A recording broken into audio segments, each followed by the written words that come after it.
Microphone check one, two. What's going on with y'all, Fire Fam? Welcome to the Friday edition of Burn It Down with Kim Brown, the safe space where we set oppression ablaze because we understand that a new tomorrow is not only possible, it is outright necessary. And if we don't start building that new tomorrow, uh nuclear Armageddon. Anybody? That's what Biden said today. Anyway, that's what he says that Putin is on the nuclear Armageddon time. But fuck all that shit. I'm not worried about nuclear Armageddon because if we don't have nuclear Armageddon, then we stuck with the same old basic ass oppressive reality that we have been dealing with and our foremothers and forefathers have been dealing with. And it's over for that. It's over. It's over. I'd like to welcome everybody to the show. Now, if things look a little different, it's because we had some technical difficulties a little earlier. Somehow my nice digital camera got knocked out of alignment, and long story short, I had to pull out an old camera.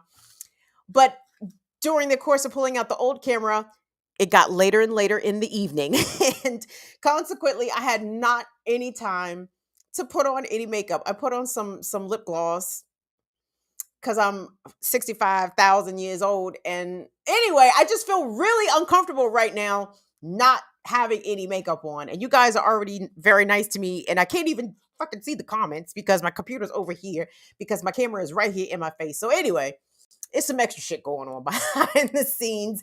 Just FYI. So I appreciate you all being nice to me on today, as you guys always are. So anyway, we're still gonna rock with this show regardless. We're gonna do what we do here on the Burn It Down with Kim Brown program. Couple of quick reminders. So, we are in the midst of our fall fundraiser. So, we are trying to raise some funds to keep the channel independent, to keep the channel going. We want to thank everybody that has already helped us get to about 10% of our goal. We just announced this fundraiser on Tuesday. We're already 10% to our goal. So, thank you so much to everyone who has kicked in some bucks. We appreciate it. And I'm not supposed to say this, but I'm gonna say it anyway. Now, I understand, y'all, we are in very trying financial times, and I understand. I overstand, in fact. So, if material support is not what you have available, please support us in the free ways. Become a subscriber to the channel. Like us different places around the internet at BIDWKB, Facebook, Instagram, TikTok, Twitch. We're on Twitch as well at Burn It Down KB on Twitter. So if you can help us out in the free ways, that's absolutely appreciated. But if you do have some bucks, you can do that very easily as well. You can become a member here on Burn It Down with Kim Brown. That will get you access to some exclusive content, Same thing with Patreon, patreon.com/BIDWKB. Get you some exclusive stuff there. $ BIDWKB on Cash App, at Venmo, on Venmo at BIDWKB, and paypal.me/BIDWKB. Thank you in advance for any of the support that you send. It is absolutely very, very much appreciated and appreciated. So let's go ahead and get on to the show, y'all. I'm so uncomfortable. I will be getting the fuck through this show tonight. I am incredibly uncomfortable. I mean, not a stitch of concealer. I didn't fill in my eyebrows. I'm not even wearing any mascara. And let me assure you, I am not a fuck. I'm not a make me up kind of bitch at all. But I just know at my age, I'm more comfortable with makeup on my face. And thank you, Jesus, for clear skin. Because if my skin wasn't clear, I would feel even more of a way about it. I'm horribly uncomfortable. Y'all know how vain Leos are. I am most uncomfortable right now. So let me get the fuck on with the program so we can get the fuck out of here. But we've got a great show. So obviously you see in the thumbnail, your man Joe Biden think he doing a little something, just a little something with the marijuana pardons of people who have federal convictions of simple possession of marijuana. Now, a lot of people are arguing that something is better than nothing. And I guess, when we're dealing with Jesus Christ, this two-party duopoly that equally does not do shit. When one party decides to sprinkle some crumbs on the masses of oppressed folks, we are so used to being beggars and so used to being in the deficit. We like, oh, thank God for some crumbs. Who these crumbs? These are the most delicious crumbs. Have y'all ever tasted such delicious crumbs before in your life?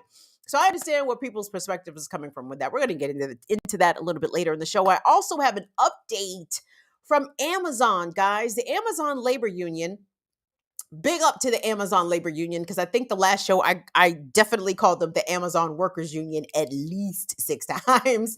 So let me get my shit straight. The Amazon Labor Union, ALU, shut down Amazon.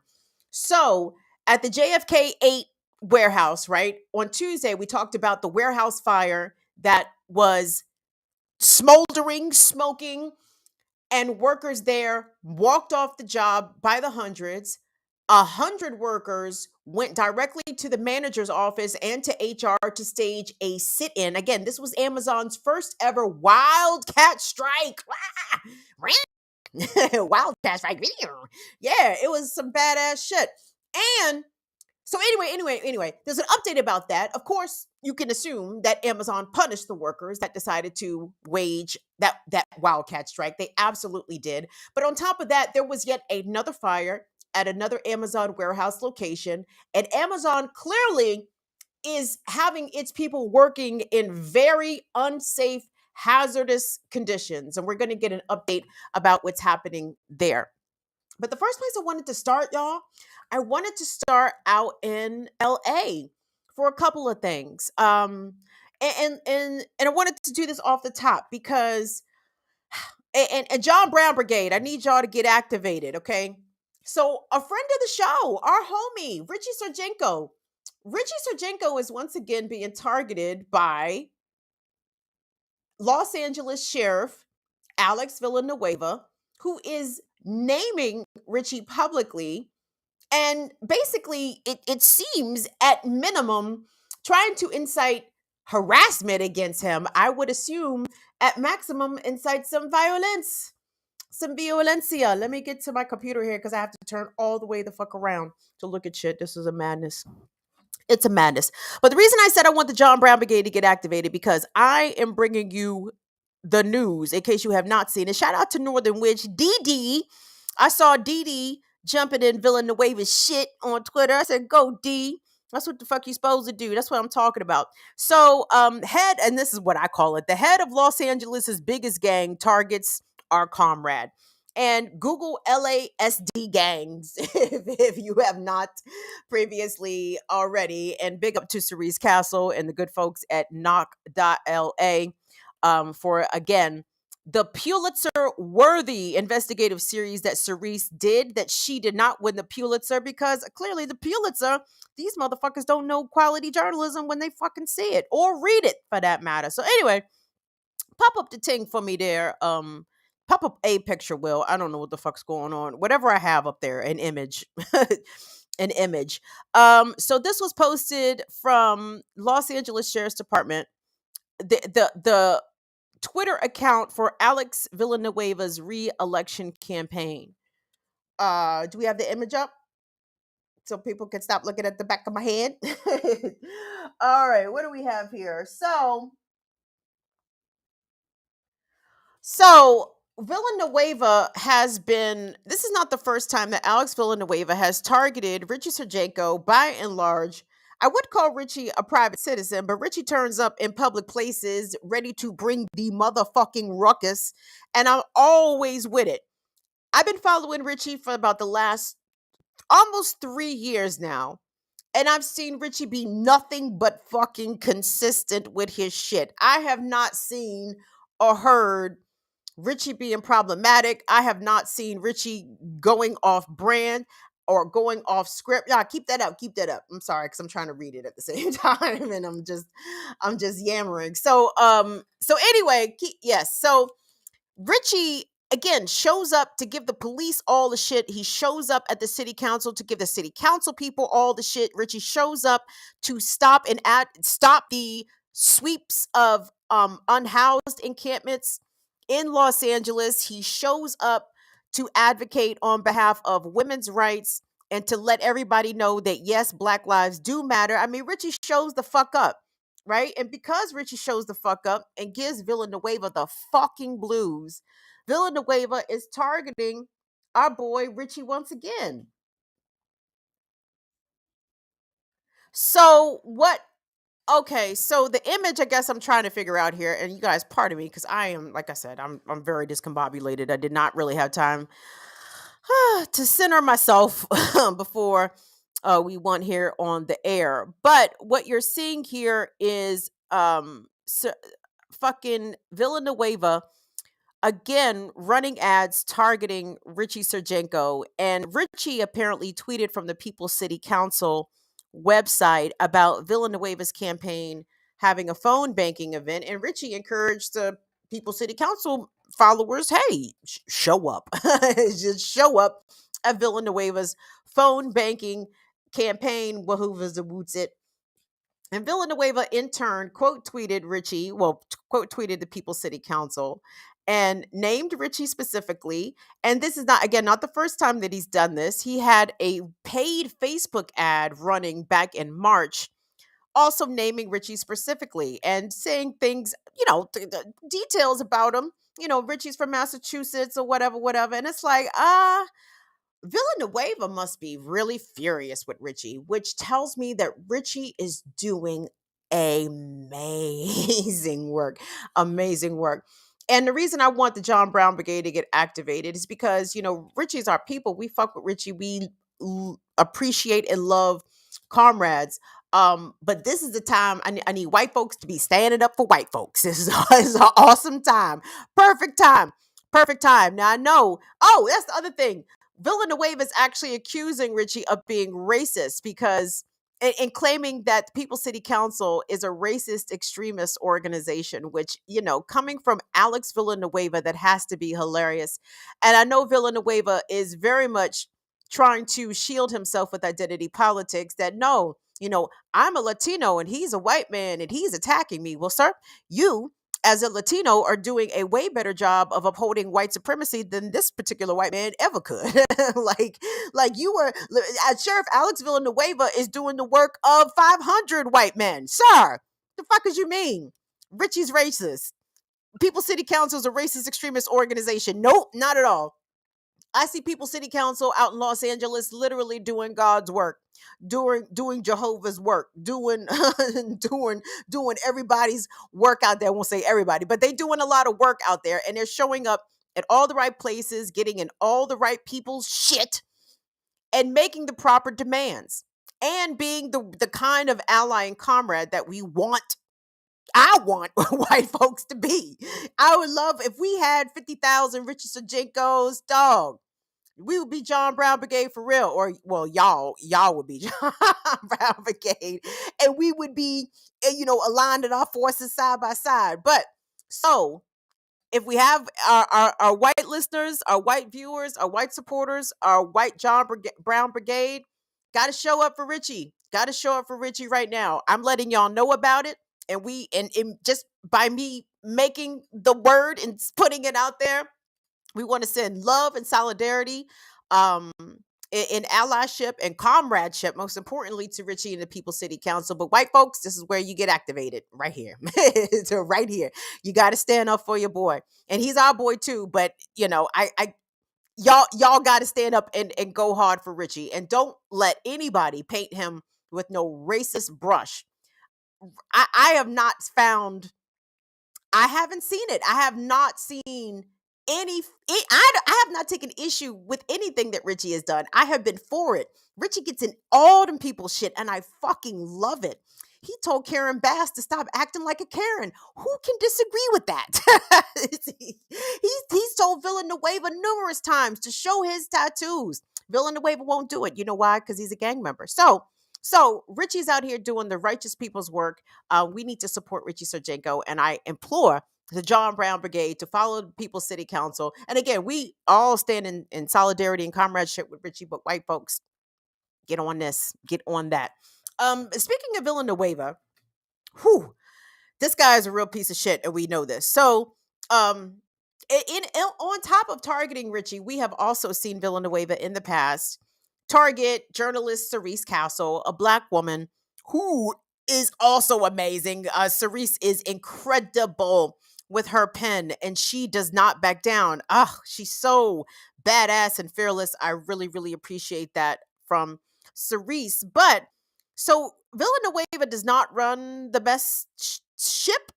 You can assume that with the Los Angeles Sheriff's Department, which has well, number one, it's the largest sheriff's department in the country. It has an annual budget in the billions. I think just over $3 billion is how much money the Los Angeles Sheriff's Department operates with. They have known gangs, documented gangs, at least a dozen, right? No, maybe not a dozen. Maybe like 7 to 12. Let's give that a nice number. Even still, let's say it's on the low end. Let's say it's seven. Seven gangs within the department, within law enforcement. Period is far too much for this taxpayer subsidized literal operating gang, right? Like sometimes I don't have a problem with gangs. I have a problem paying federal taxes and high state California taxes to the gangs, right? Like that is where we draw the line on, certainly on the gang activity. And the Los Angeles Sheriff's Department is absolutely a gang. So let's pop up the article, because there are people out here that are trying to blow the whistle. And we have been in this has been an interesting week on Burn It Down with Kim Brown for police whistleblowers, because they are not having a good week. They are not having a good week. We talked about the North Carolina sheriff deputy on Tuesday, who had been recorded by one of his subordinates making a racist rant about them black motherfuckers on his police squad down there in Columbus County, North Carolina. And let's go out to Los Angeles, like I said here, because there's another whistleblower lawsuit being filed against the Los Angeles Sheriff's Department with some explosive allegations, further allegations being levied against Sheriff Alex Villanueva. So the headline reads, LASD commander files whistleblower lawsuit against the department and against the county. Now, I don't really feel so sorry for whistleblowers. Let me just say that at the onset. Like, dog, you knew what the fuck you was getting into. Okay. At the end of the day, you knew what the fuck you was signing up for. You knew. So this is reported by CBSnews.com. Alan Castellano, who is a commander with the Los Angeles County Sheriff's Department, has filed a lawsuit against the department and the county for retaliation against a whistleblower. Quote, LASD has held itself out as above the law and immune to accountability, with leadership operating with the lack of transparency and audacity of a third world dictatorship and evading any oversight, said Castellano's attorney stated in the lawsuit. First of all, fuck you, dog. What the fuck you mean operating with the impunity of a third world dictatorship? Dog, this is how the fuck America operates, okay? Like, how is it you think so many people got hung, lynched, killed over the past 200 some years, and with very little accountability, people still getting gunned down present day by police, including a 15-year-old girl out there in San Bernardino? We're going to get that to that in a moment. And yet there is yet to be accountability. So please miss me with your third world dictatorship fucking stupid rhetoric. Pisses me the fuck off. Sorry. The lawyer also goes on to say, while past sheriffs have retaliated against whistleblowers, Villanueva has taken vindictiveness, revenge, and retaliation to a whole nother level.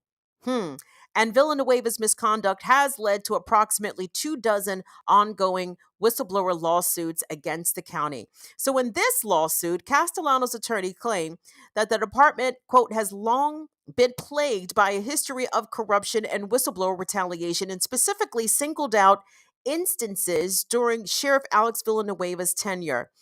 Villanueva brought the thirst for revenge into office and began plotting retaliation against whistleblowers and those reporting allegations of his misconduct. I'm very disappointed in the way this CBS piece is read, because it's very repetitive, very redundant. A lot of redundancy in here. Against allegations of his misconduct before he even officially became sheriff. In December of 2018, the attorneys wrote, Castellano claims that Villanueva out for when he began his tenure as sheriff. Castellano claims that he has not received a promotion as a result of trying to hold the sheriff accountable and blowing the whistle on Villanueva. Can we get to the elbows?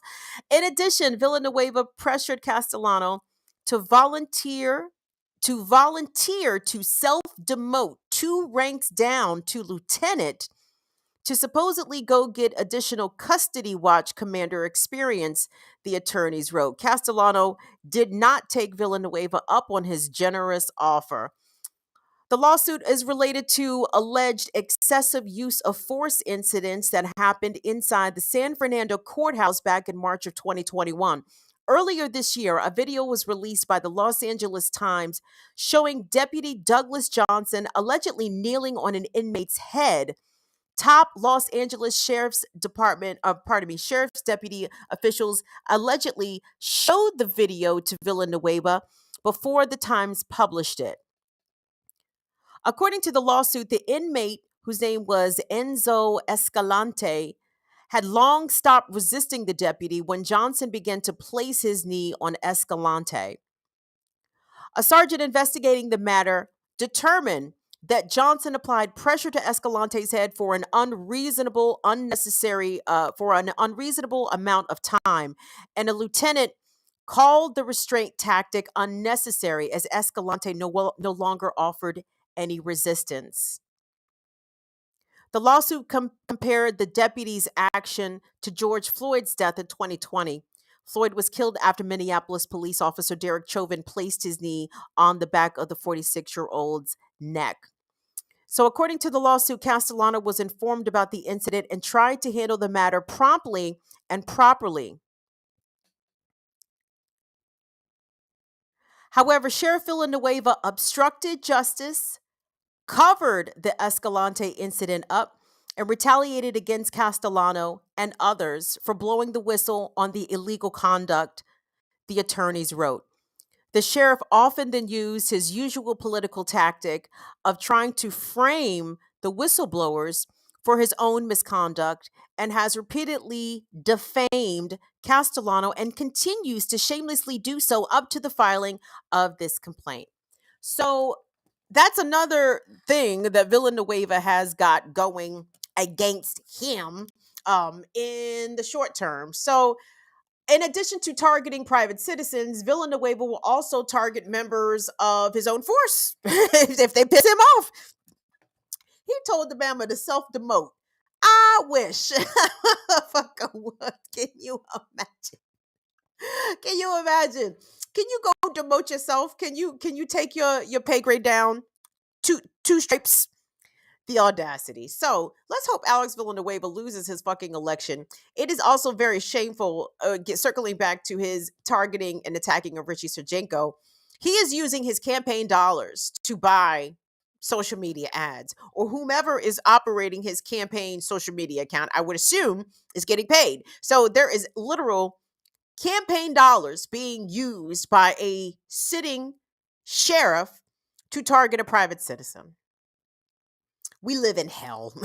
We live in hell. For everyone who is watching us from abroad, America, yes, it's hell. It's the hell that you've heard about. It is definitely here. Don't worry about the fascism in Italy, because I'm telling you, America has got a way big head start on the fascism. I know the Italian fascism has come back into vogue, but regardless. So anyway, but I did want us to move along because sticking in Southern California, I just saw this story because you guys know I have been sparse on social media because shit has been nuts. Um and not even like, I mean, I'm just saying, I've said this before, I think, on our disability around the fire disability support chats, which, by the way, the next one is this Monday. I will let you guys know more about that. Um but I just get overwhelmed by social media very easily. So when I logged on today to try to find some stories, well, yesterday, I suppose, to try to find some stories, I'm several days late to this, and I'm actually I'm not glad about the story at all. But I'm glad to actually be late to the story because I'm hoping just by continuing to talk about it, because it has appeared to have somewhat fallen out of the news cycle down there in Southern California, which to me is fucking bonkers. But y'all, um, there's a story again out of San Bernardino. Well, in that area, right? It's kind of stressful to even talk about it. So let me give a trigger warning really quick, because this involves domestic violence, this involves police violence, this involves police killing, and a domestic violence killing as well. So about 10 days ago, 9, 10 days ago, um, a father killed his wife and abducted his daughter, his 15-year-old daughter. The father proceeds to engage with law enforcement in a shootout, right? The daughter is killed, 15 years old. Her name is Savannah Graziano. The daughter gets killed when, by all accounts, she is able to break free from her father and attempts, for her father, by the way, who kidnapped her at gunpoint. Let's be clear about that. And there was an Amber Alert out for this child, right?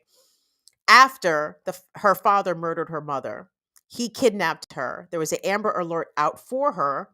And then when police finally caught up to them, there was a shootout in which the girl was able to break free from her dad and attempted to run to police for help, and they gunned her down. And then tried to frame her as though she had been an accomplice along with her father, sort of like they're trying to make it, they were trying to frame it as some kind of, the vibes that I was getting, they meaning the police and the media in Southern California, to me, were trying to frame it as some sort of icky Bonnie and Clyde, father and daughter, will go out in a blaze of glory. I don't think that that is the case in this story at all. And the more information that has come out about this, it is very obvious that police clearly murdered a kidnapping victim and someone who had witnessed an unspeakable murder as a result of domestic violence. So I want to look at this. And again, let me be clear here, because y'all know when I like the local news packages, I'll tell you. But I did not like this local news package. And in fact, I really felt as if, like, every story that I tried to, find about this, at least that was covered from a mainstream angle. And let me be clear, the reason sometimes that I do select mainstream outlets to use as examples, or to let them tell their version of the story, is to also serve as a critique of the media and the ways in which propaganda is accepted, and the ways in which the media will themselves, like, be public relations for the cops, tell the police's lies, repeat the police's lies, won't really question the police about what specifically happened. They will just say, police say, right? They will attribute the police lies to the police and keep it fucking pushing, sprinkle some crack, nothing to see here. But I want us to take a look at this package. I think this is from ABC7.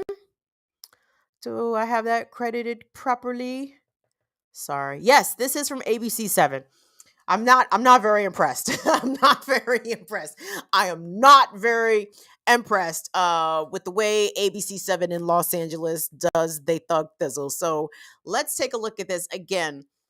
This is from, like, the last week of September. So this is like September 29th-ish, somewhere in there. And then we're going to see how the story has already changed from what the media initially reported. Let's take a look.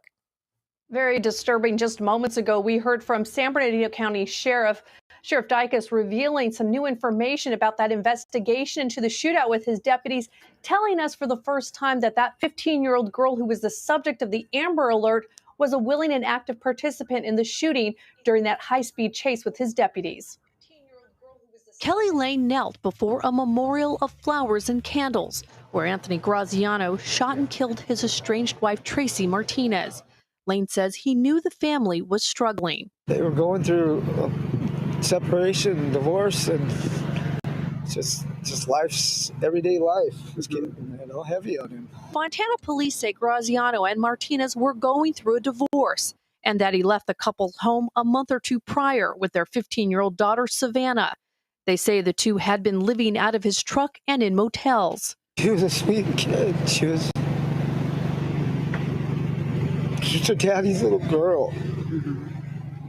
Graziano and his daughter were shot and killed following a gun battle with authorities in Hesperia on Tuesday. Questions remain about the 15-year-old's role in the shootout. Based on the information, evidence suggests that Savannah Graziano was a participant in shooting at our deputies. Police issued an Amber Alert after Graziano killed the mother of his children on Monday, but it's still not clear if the teen went willingly or was forced to leave with her father. Fontana police say they found her younger brother at home unharmed. Good kids. They were just in a broken home is all. And there's no excuse for what he did. I can never justify it, but it didn't have to end that way.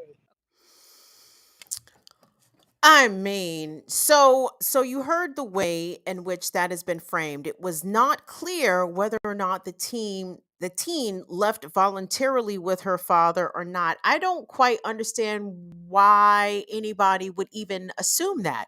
And I think the reason the reporter even said that is because that's what the fucking police said, right?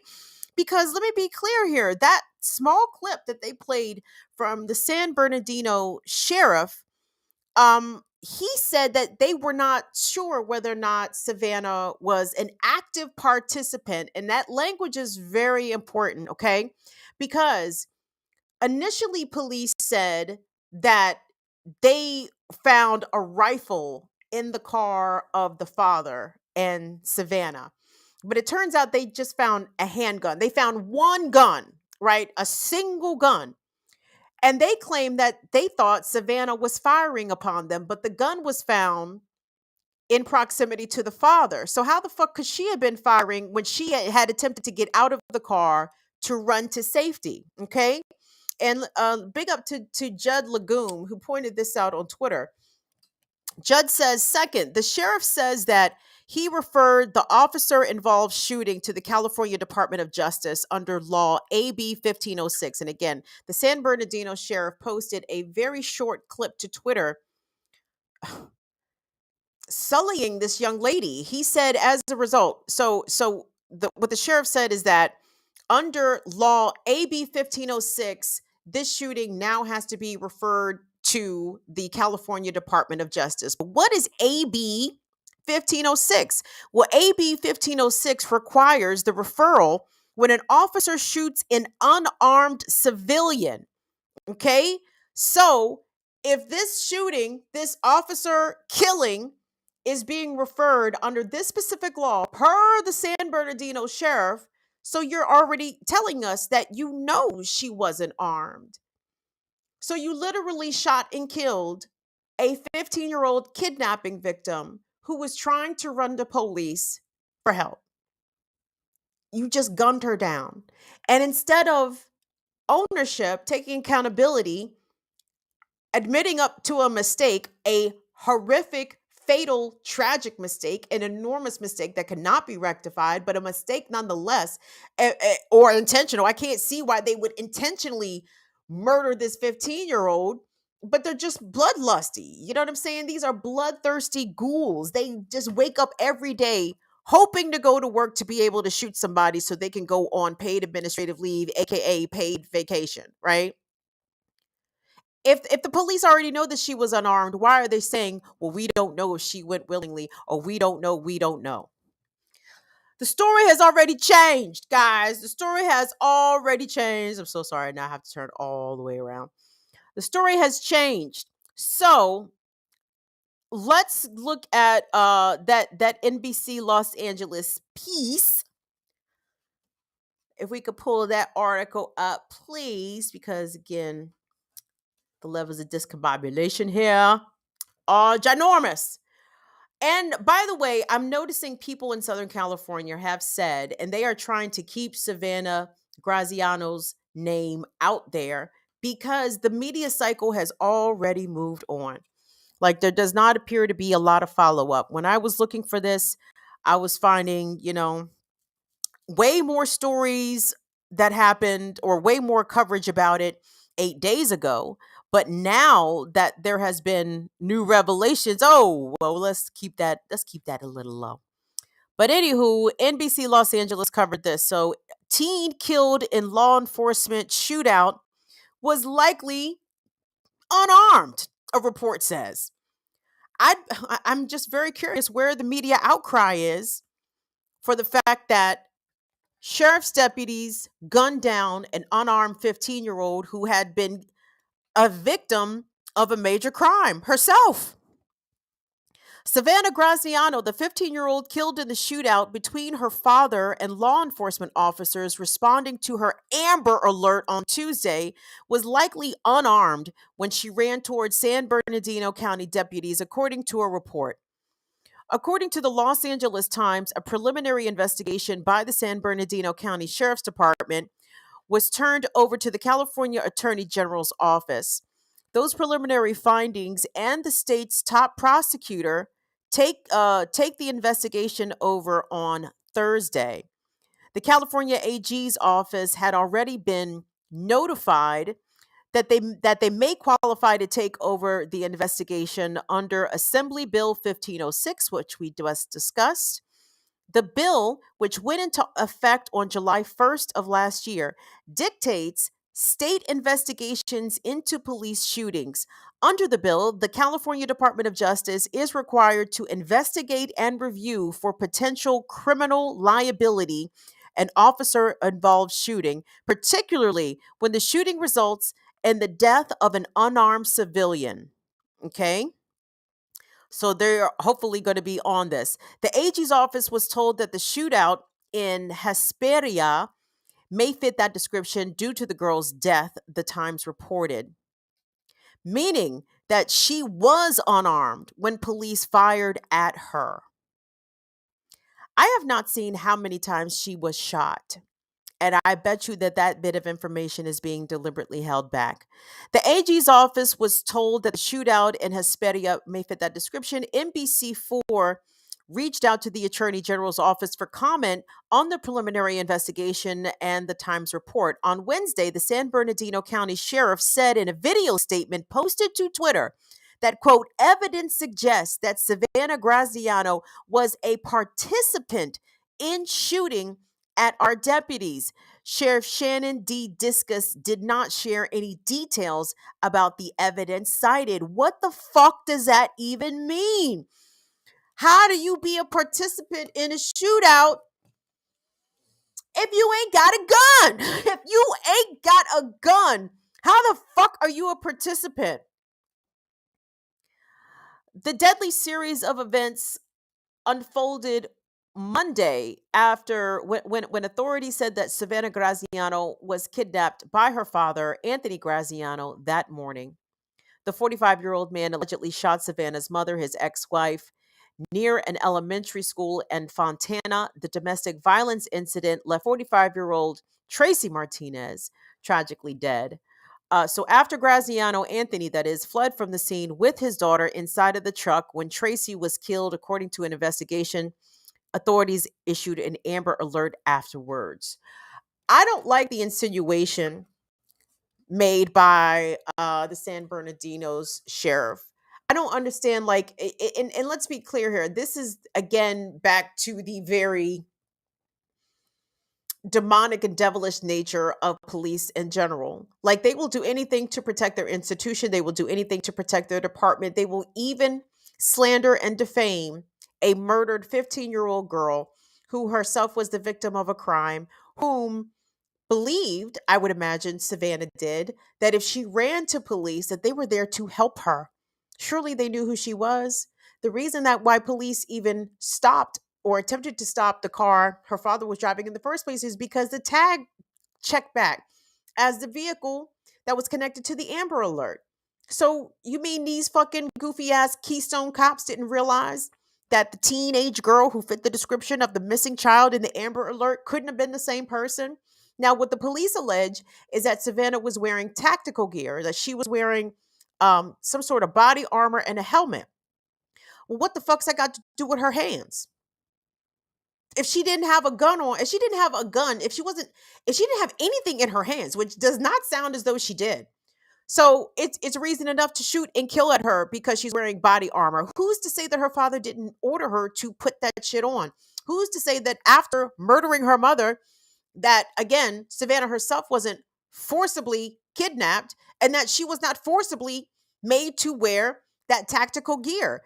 The wearing of the tactical gear is enough to shoot at her. And again, the lack of information coming from the police and I would assume the media's lack of due diligence in finding this out. I don't understand how come we don't know how many times Savannah was shot. Now, there was a video clip that I did find, but because, I could not verify it for certain that it was what the poster said it was, I didn't grab it. But basically, the video clip that I did see was that of a motorist who was traveling along the highway around the same time and was able to capture on camera, on the cell phone camera, the shootout, or at least snatches of the shootout. There were so many bullets being fired, and I bet you this child was shot an inordinate amount of times, and that's why that detail has not been released.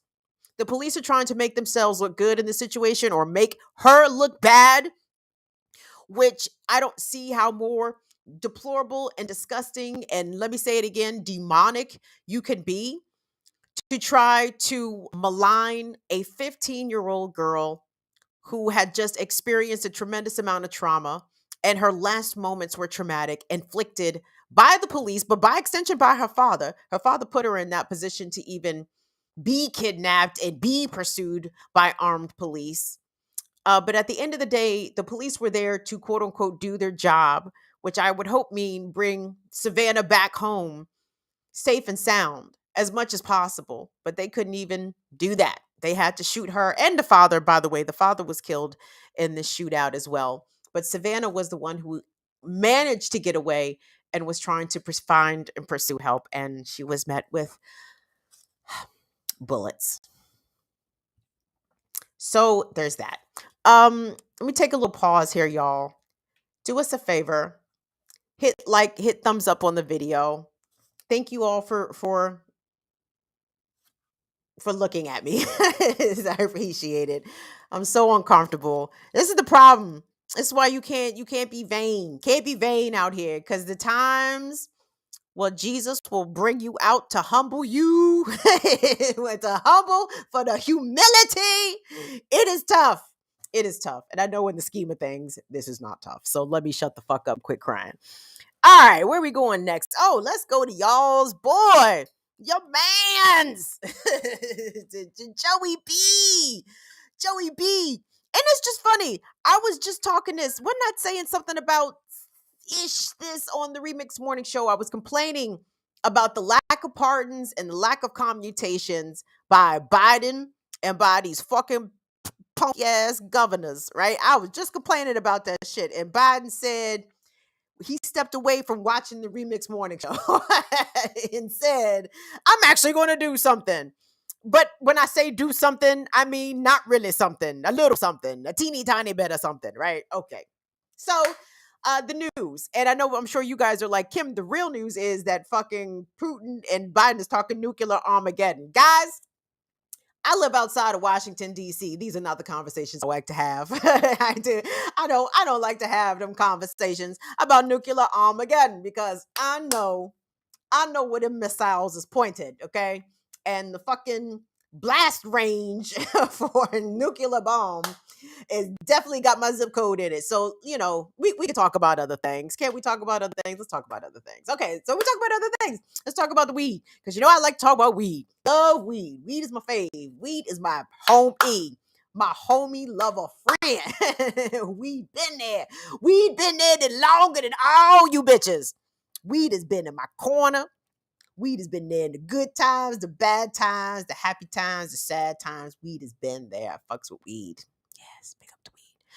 Anyway, so Joe Biden, the architect of the 1994 crime bill, it should have been called the Biden crime bill. I think that's what Joey B really wanted at the time. He wanted that crime bill to be named after him. So the motherfucker who helped accelerate, he didn't start it. This war on drugs started under Nixon, of course, but Joe Biden said, this war on drugs shit is some shit I can get behind. This is some shit. This is some shit I can get some signature legislation passed with my name on it and make a name for myself out here from Little Delaware, Big Joey. I'm gonna send all the blacks to jail, right? And me in the 1994, I'm like, why is Joe Biden sending all my friends to jail? I mean, can Joe Biden please stop sending my friends and relatives to jail, please? If it's not too much trouble. So, let's see, 30, 40, 30 years. I'm sorry. Sometimes it takes me a while to addition and subtraction. I got that. Anyway, 30 years. 30 years. For the past 30 years, Joe Biden has helped and encouraged the locking up of people for possession of drugs, right? Including marijuana. Yesterday, Joe Biden made an announcement that he would be issuing blanket pardons to anyone convicted federally, which is very specific, federally, of simple marijuana possession. Again, which is very specific, and we want to circle back to that. So let Biden do his talking from this super clip of Politico from his announcement about the marijuana pardons yesterday. As I said when I ran for president, no one should be in jail just for using or possessing marijuana. It's already legal in many states, and criminal records for marijuana possession have led to needless barriers to employment, to housing, and educational opportunities. And that's before you address the racial disparities around who suffers the consequences. While white and black and brown people use marijuana at similar rates, Black and brown people are arrested, prosecuted, and convicted at disproportionately higher rates. So today, I'm taking 3 steps to end this failed approach. First, I'm announcing a pardon for all prior federal offenses for the simple possession of marijuana. There are thousands of people who are convicted for marijuana possession who may be denied employment, housing, or educational opportunities as a result of that conviction. My pardon will remove this burden on them. Second, I'm calling on all governors to do the same for state marijuana possession offenses. Third, the federal government currently classifies marijuana as a Schedule I substance, the same as heroin and LSD, and more serious than fentanyl. It makes no sense. So I'm asking the Secretary of Health and Human Services and the Attorney General to initiate a process to review how marijuana is scheduled under federal law. Even as federal and local regulations of marijuana change, important limitations on trafficking, marketing, and underage sales should stay in place. Too many lives have been upended because of our failed approach to marijuana. It's time that we right these wrongs. And let me be clear, just for the record, the approach has been wrong to drugs all around, marijuana included, but not just cocaine, heroin, opiates, psychedelics. There's no legitimate reason why these drugs should be illegal or why people should have to spend years or even decades of their lives for doing or possessing drugs. Okay, I don't even care if motherfuckers was trafficking drugs. I'm gonna give it a buck with y'all. I understand if people be like, oh, drug trafficking denotes violence. Well, then maybe the government should step in and regulate and tax if you want to subtract the quote unquote violence from it. But I don't think that does that anyway. Just when there's money involved, there will be violence, right? Usually.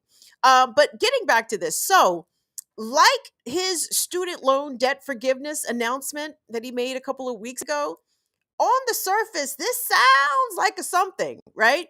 And don't get me wrong, for the 6,500 people who will be immediately impacted by this, this is not anything to sniff at.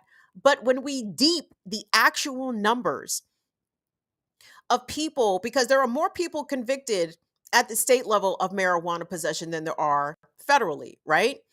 I mean, how the fuck do you even get a simple marijuana federal conviction in the first place? I'm thinking in the DC area, if US Park Police, right, or Capitol Police, or you for reasons are found in possession of weed on federal property. I'm just trying to think of the ways, like, how the fuck do you even catch a Fed possession charge? You feel me?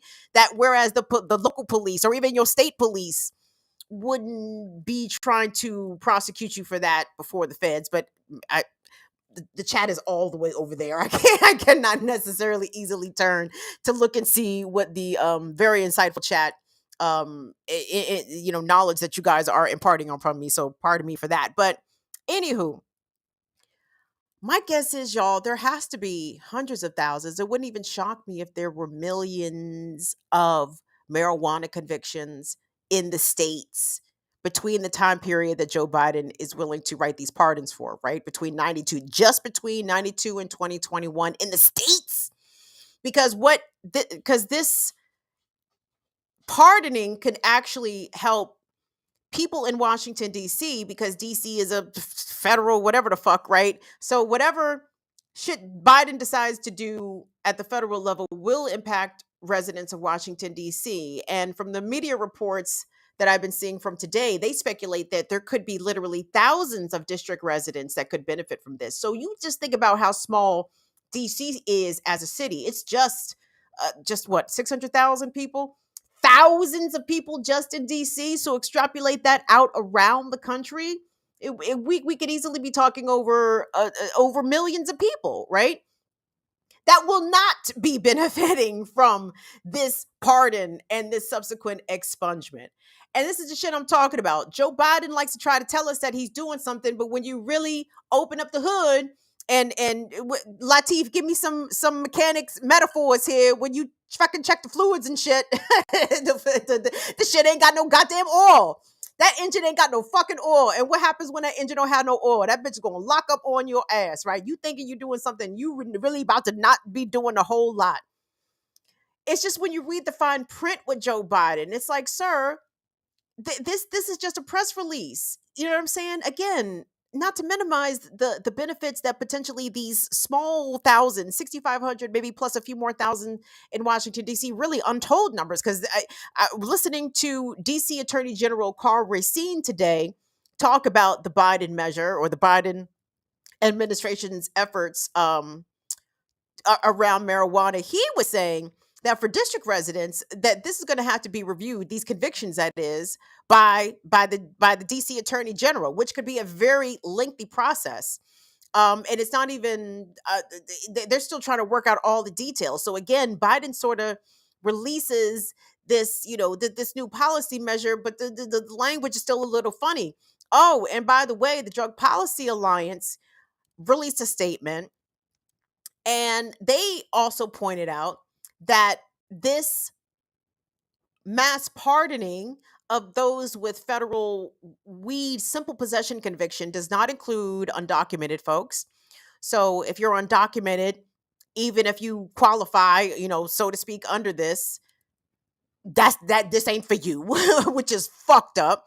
Because we know, again, what marijuana possessions, and rather what marijuana convictions do to people's lives. And if you're trying to get a path to citizenship and somehow you goofily just got caught with a little bit of weed, well, this mass pardoning and mass expungement does not apply to you. The other thing that the Drug Policy Alliance said in their statement is that they want Joe Biden to go further than just suggest to the DEA and to Congress about rescheduling marijuana. They think, and I agree, that marijuana should be descheduled completely.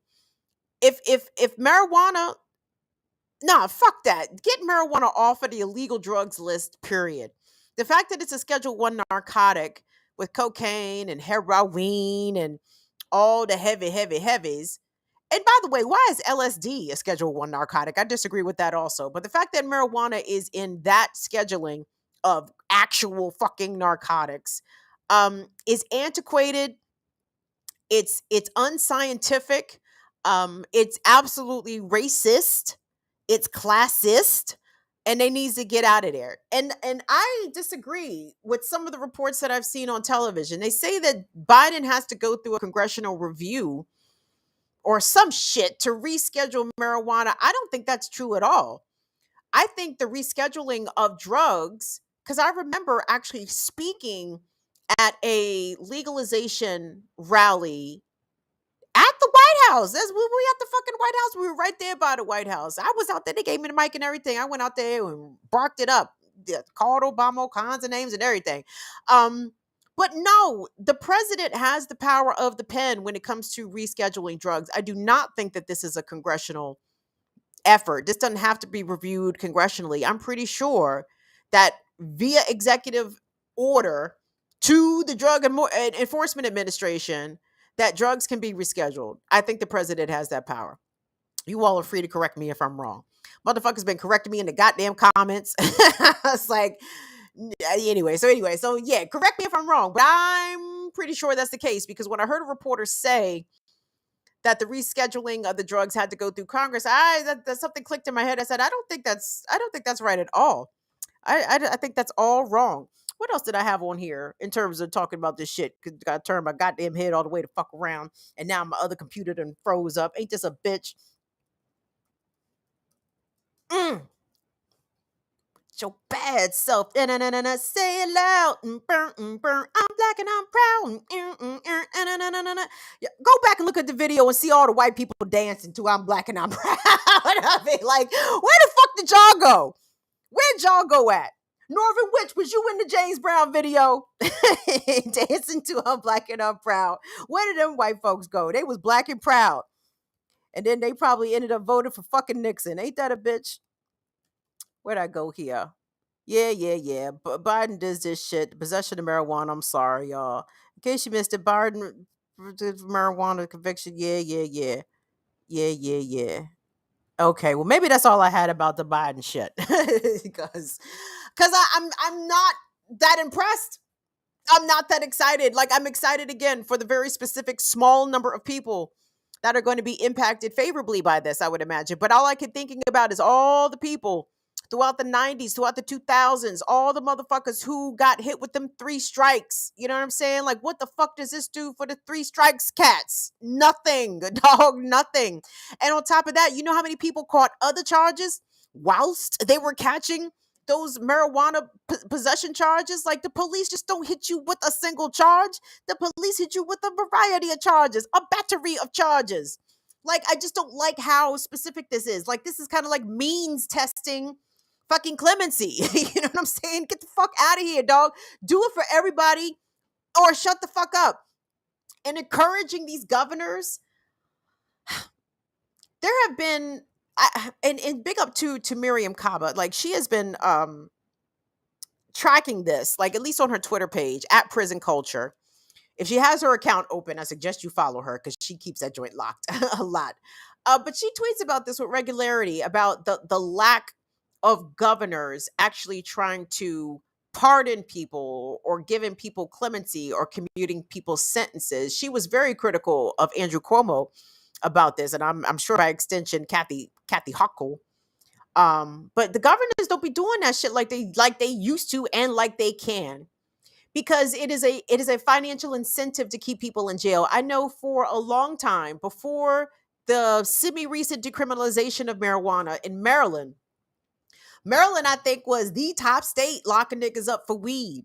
And you know why Maryland liked to lock niggas up for weed? Because Maryland made a lot of money locking niggas up for weed. Lots of court fines, lots of appearances, jail, bail, everything. All these states make money off of these drugs being illegal. So I don't see the governors really taking Biden's advice. Maybe Gavin Newsom might, because, you know, he has aspirations for bigger offices. And that's the other thing too. And on this front, I am okay. Again, this shit doesn't go far enough. I hate it so bad. I see why he did it. It's something to wave to his base ahead of the midterms. Like, no. You have to keep voting blue no matter who, because do you think the GOP is going to deschedule marijuana or do anything like that? Of course they're not. But that's the problem, though. That's the problem with our 2-party political system that makes me just so furious and truly sometimes despondent, and makes me completely apathetic to the whole electoral process, because you have these horrific policies that have been in place for decades, generations, centuries, in some cases. And it can be well documented and well even acknowledged that these policies and laws are causing severe harm to society, particular segments of society, more marginalized communities. And the Democrats, well, for example, let's say it's a broken leg, right? So this drug policy shit, the war on drugs, you broke your leg. You have a very severe injury. Your leg is broken. The Democrats will give you a Band-Aid and say, here, I gave you something for that broken leg. The Republicans will tell you to get up and walk the shit off, right? Like the GOP will be like, just walk it off. And the Democrats would be like, well, here's a Band-Aid. Neither one of them shits is fixing your broken fucking leg, right? Like neither of these solutions to the problem of the broken leg is addressing the broken leg.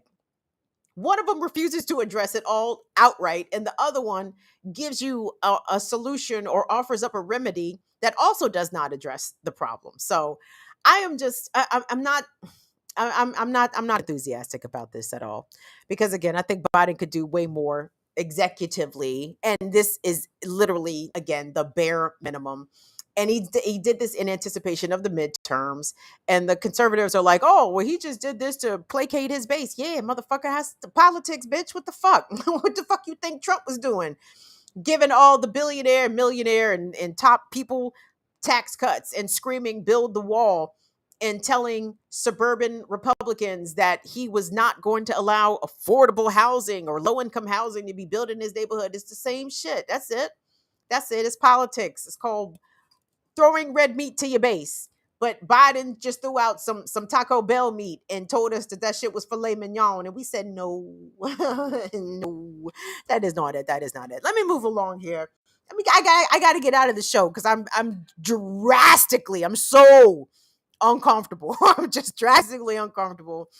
I'm so uncomfortable, but I'm not nearly as uncomfortable as the Amazon workers from the Amazon Labor Union. Okay, so Amazon, we know, well, the Amazon workers, that is, has managed to unionize one location. But guess what? The folks up in Albany at the Albany warehouse are going to start voting soon on the unionization. But this has been a not good week for Amazon workers, because there has been some fires. We talked about the fire at JFK 8 location up in New York City that happened, I think, Monday. Big fire. So the fire, well, let me rephrase. The fire was contained to, I think, a shipping dock, but there was a lot of smoke from the fire. There was a lot of toxic fumes being released, and obviously all of this smoke was getting into the warehouse. And Amazon management at the JFK 8 location told people that they couldn't go home. They fucking told people that they could not leave despite being forced to work in fire smoke warehouse, which is what? Ridiculous. Hold on. I have a video that I want to show you. Hold on. Where's the fire? Where's the fire? Okay, is that the video that says, that says photos? Hold on. Because again, like I said, there's just been so many fires at Amazon this week. It's hard for me to keep track. But this is what I want us to look at. This is going to be some pictures.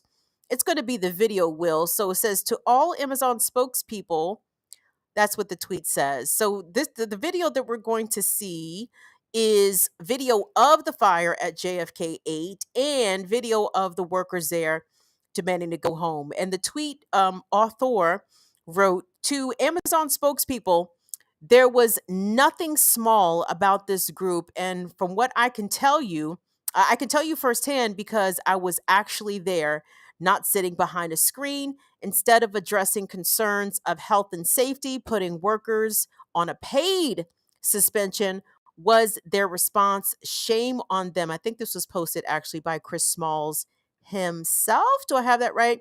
Okie dokie. So yeah, yep. Shut down Amazon. That's Chris Smalls' Twitter account. Let's take a look at that video of the fire that happened this week up at JFK.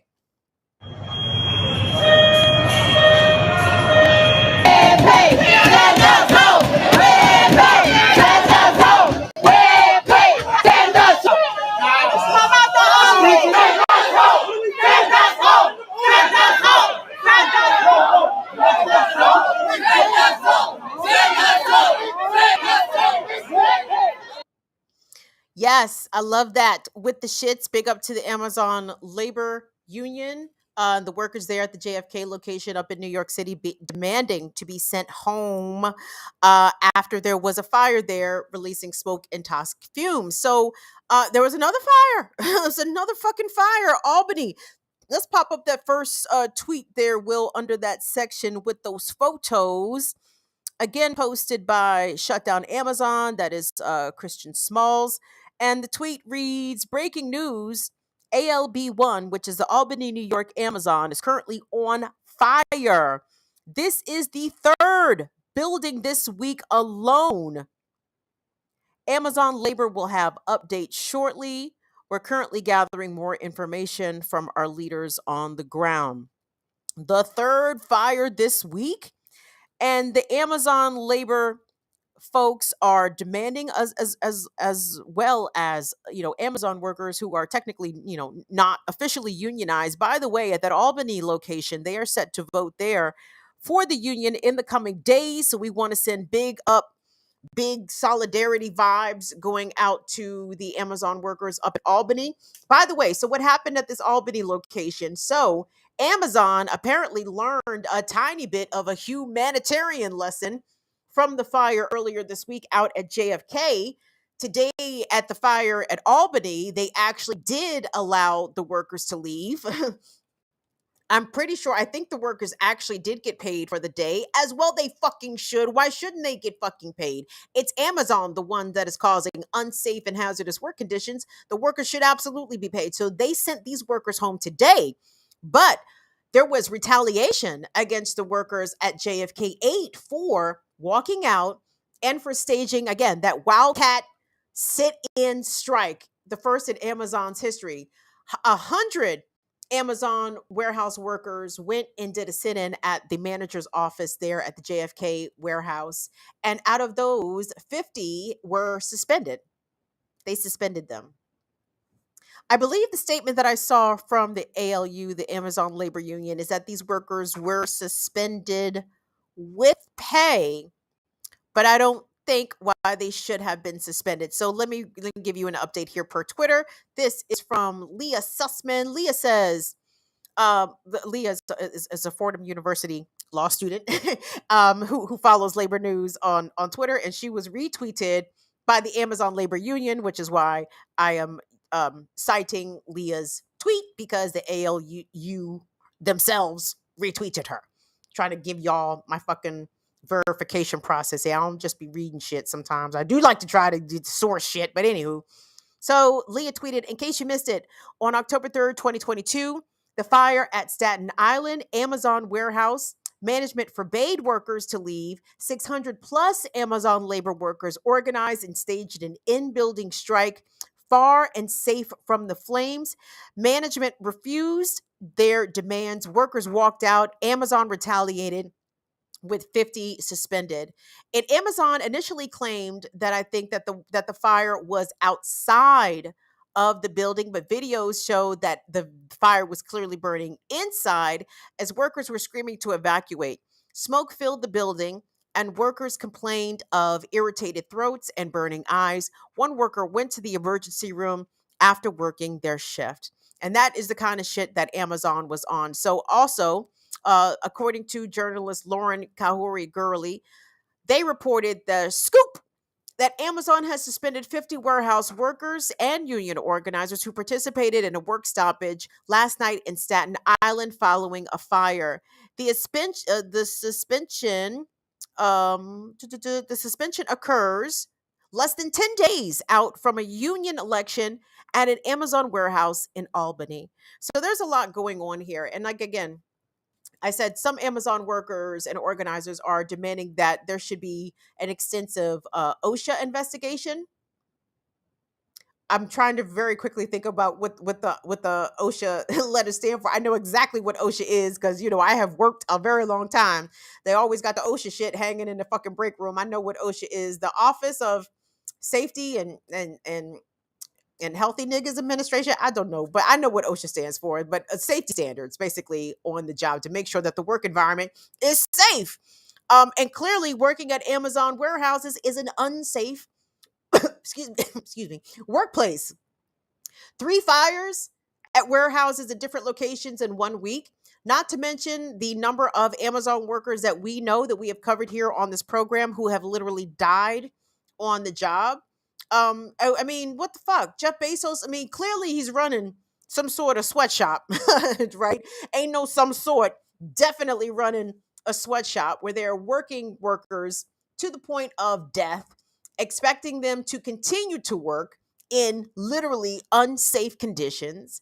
And the expectation is, well, we'll just keep plopping in new people from the labor force. But Amazon themselves even said that they're probably going to exhaust their labor pool because at the rate that they burn through their workers. It's a madness. It's a madness. And Amazon as a company absolutely needs federal intervention. It needs to be broken up as a monopoly. It needs big scrutiny from the National Labor Relations Board for the fact that Amazon refuses, number one, to recognize the Amazon labor union is unconscionable, and the fact that there seem to be so many hazards that happen at this very large, powerful company's facilities. And the only way that that can be allowed to happen is if the federal government shrugs, looks the other way. It's not a big deal. We'll just stick with Jeff Bezos. Oh, look at Jeff Bezos. His cock rocket is taking off. Don't worry about the fire at the Amazon warehouse. Look at the cock rocket in the sky. Look how nice that is. It's a madness. It's a madness, everybody. Well, I'm going to end this personal madness of the show. But really quick, before I go, Courtney, thank you so much for your Cash App, honey. Courtney, you do not have to send us money. You work here, Courtney. You work here. Thank you, though, so much for support. If you guys sent super chats, I didn't see them, but I'll see them later. And I appreciate all your support. Thank you guys for supporting us during this fundraiser. Anna Hart, I did not forget. So Monday is the second Monday of the month. And do you know what we do every second Monday of the month? Do you? Do you? Well, we do a talk. We actually have a group, and we shoot the shit, and we talk about the shit that's going on as we are dealing with disability and also being caregivers of disabled folks. So this Monday, October 10th, it is the Fire Fam Around the Fire Disability Support Chat. Thank you so much to Anna Hart and Mama Lorraine for keeping this going, for being consistent with this, for making sure that I stay consistent with this. Like, I really appreciate it because I really feel like I feel like we're building a community even within the community. And I hope everyone knows, even if we have some newer people here, obviously this is a Black woman centered channel. But I am a disabled person. I'm here to elevate disabled people's voices. I want to talk about the perspectives of disabled people. And you know what? On some YouTube shit, the disabled joints don't really fare that well via views, but that is kind of inconsequential to me because these are still topics that need to be discussed. But anyway, what's happening this Monday is not a publication. It's something that we do in private. But if you're interested in participating, you can always reach out to me, or you can reach out to Anna Hart on social media, and Anna will be sure that you get the links. Members, this will be your first time getting an opportunity to come hang out, I suppose, even though I do give the link to whoever kind of asks for it. But I don't like to post it everywhere because we are talking about people's health situations, people with disabilities. So I like to kind of keep it minimal or invitation only. Let's put it that way, invitation only. So happening the 10th, Monday the 10th, 5 p.m. Eastern is the October Around the Fire Disability Support Chat for the Fire Fam. So thank you so much to Anna for that. What else am I forgetting, y'all? Patty P, happy belated birthday, honey. It took me days to read that old chat, and I said, "Oh shit, it was Patty P's birthday." My bad, Patty. Happy birthday to all the Libras. Big up Libra season. Big up, big up. What else am I forgetting, gang? I can't. Should I turn my entire body around and look at the fucking computer? I hope no one is really trying to get my attention to tell me anything because this ain't it. This ain't the day. Look at this camera. Oh my God, I'm so uncomfortable. Let me get the fuck out of here. I gotta go. All right, real quick. Shout outs. Come here, Franny French. I say, I know Court and Latif is in here. Wait, Jesus Christ, what's happening to the chat? There's a lot happening. Big Teal. Oh my God, I wish y'all could see this. Donnie, Vesper. Who else is in here? What's up, Wendy? Sebastian. Big Teal. Did I already say Big Teal? Big Teal, you get all the big shout outs. Who just ran us some bucks?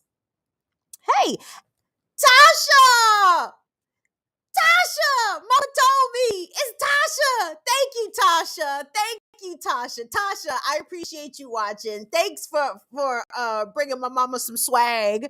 Thank you, Tasha. I know who T. Mosley is. That's Tasha. That is Tasha. Thank you, Tasha, for the super chats. Thank you so much. That is so kind of you.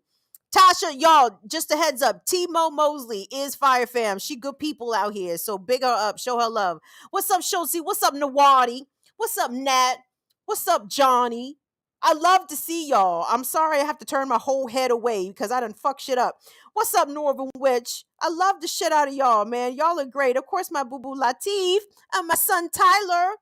I love the shit out of y'all. That's what's happening. So anyway, let me get the hell out of here. I will have this in a better shape. I will be on Tuesday. So come back, hang out, burn it down with Kim Brown Tuesday, 7 p.m. Also, don't forget, what's the other place I'm at?